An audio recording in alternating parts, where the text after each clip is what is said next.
नमस्कार। आज मैं आप लोगों को बुद्ध पूर्णिमा के बारे में कुछ बताना चाहता हूँ। मुझे लगता है कि बुद्ध पूर्णिमा के बारे में आप लोगों को पहले से पता हो, फिर भी मैं थोड़ा कुछ बताना चाहता हूँ। बुद्ध पूर्णिमा बौद्ध लोगों का पवित्र त्योहार के रूप में मनाया जाता है। इसमें अहिंसा की बातें बताई जाती है कि अहिंसा से सारे संसार को जीवित रखा जा सकता है, भलाई से सब कुछ संभव है। कहा जाता है कि बुद्ध पूर्णिमा के दिन गौतम बुद्ध का जन्म हुआ था और गौतम बुद्ध का जन्म नेपाल के लुम्बिनी नामक शहर में 563 ईसा पूर्व में हुआ था और उसी समय उन्होंने ज्ञान की भी प्राप्ति की थी।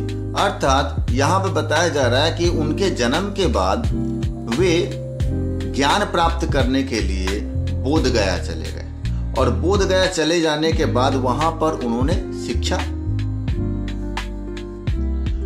कहा जाता है कि बोध गया के एक वृक्ष के नीचे इन्होंने ज्ञान की प्राप्ति की और उन्होंने सत्य का आह्वान भी किया और सत्य को पहचाना।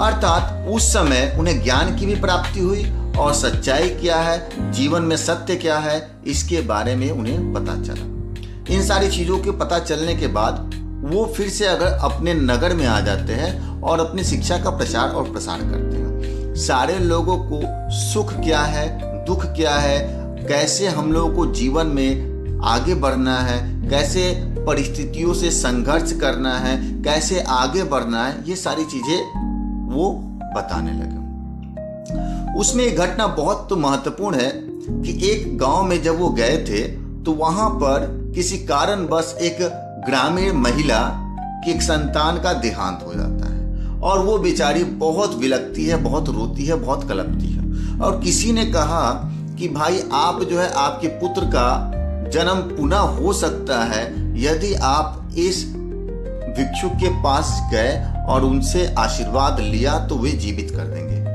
तो वो महिला जो है अपने पुत्र की रक्षा के लिए, अपने पुत्र के जन्म के लिए वो उनके पास जाती है और जाने के बाद बोलती है कि भाई मेरे पुत्र की मृत्यु हो गई, आप जीवित कर दीजिए। तो उन्होंने बहुत सुंदर उत्तर दिया। उन्होंने कहा ठीक है, मैं जीवित कर दूंगा, परंतु आप उस घर से, किसी घर से भी मिट्टी लेकर आइए या वहां से कुछ सामान लेकर आइए जिस घर में किसी भी लोगों की मृत्यु नहीं हुई।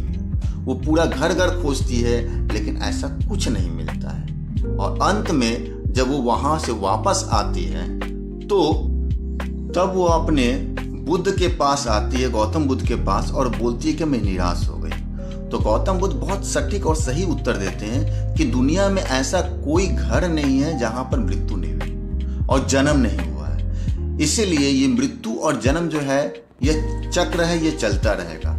ये आपके बोलने से, मेरे बोलने से कोई परिवर्तन नहीं होगा। इसीलिए जीवन में जो कुछ मिला है उसे उपभोग कीजिए और आगे बढ़िए। किसी के लिए निराशा मत रखिए, जो है उसी से जिए। और इतना नहीं, कहा जाता है कि गौतम बुद्ध भगवान विष्णु के अवतार थे, क्योंकि गौतम बुद्ध में भी अहिंसा को अपनाने का मार्ग बताया था और विष्णु भी यही बोलते हैं कि अहिंसा अपनाना परम धर्म होता है। धन्यवाद।